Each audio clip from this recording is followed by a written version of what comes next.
Hello, Samurai. This is going to be an Inoki slash the Kitsune boss battle guide. If this video helps you, please like it. Leave a silly comment for the algorithm and don't subscribe to me. Alright, I had quite a hard time fighting her. So there's definitely something you should know. You can't really parry any of her attacks. Even the blue ones are very hard to parry, so I wouldn't try to do that. Just always be blocking as much as you can, especially when she's doing her twirly moves.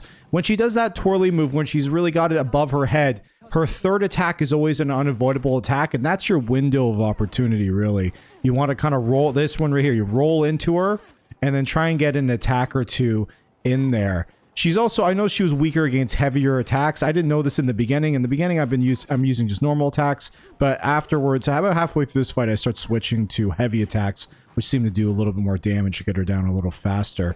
But I always, you want to kind of use dual swords. I thought were better, just because she's so fast. I wanted to get some quick attacks in there. And then I did a lot of dodging. I never tried to parry. I don't think it's possible to parry this weapon. So I always just blocked all the time, and I tried to sidestep as much as possible. So that was kind of my main tactic, is just keep sidestepping.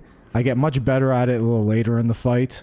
This is me just still feeling her out a little bit. This is kind of, I think this is my 8th or 9th try at it at this point. And by the way, this is just medium difficulty or normal difficulty, whatever they call it. I wasn't brave enough to do this in hard mode. But so you can see how she does have a lot of unavoidable attacks. You see how I sidestepped it there? You want to kind of get good at that. Just the sidestep, a couple hits, you know, even don't worry about the blue one.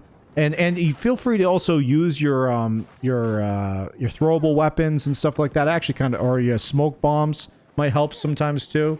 You can see I'm starting to get into the flow of things, of getting a couple hits in and then just dodging. Alright, so just dodge to the side. See, I just keep sidestepping all those attacks. And then once you get good at that, she becomes easier to beat because she just stops hitting you.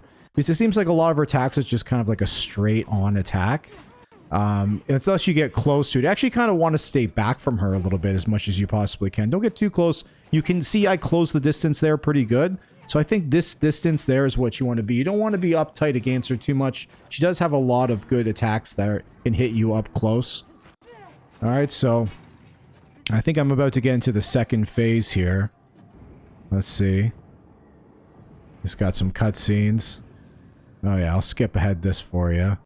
We'll just go ahead and skip that. I had to watch myself doing it. There's no way I can talk while fighting this guy. I just couldn't handle it.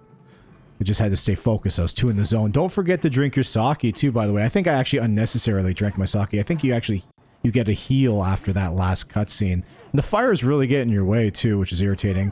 So I want to try and keep them to the middle if you can, because the damn fire is getting your camera. But you see, I'm just keep dodging to the side, just keep sidestepping them. And then try not to roll. I found like when the rolling didn't help. It was good enough to just sidestep it, really.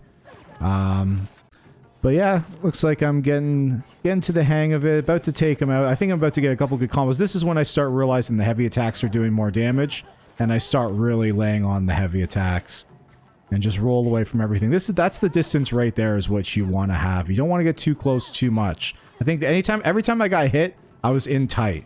You just gotta wait for her to do her attack, and usually she had, after every single unavoidable attack, or like the red attack, you usually get a nice window to get a hit in at least.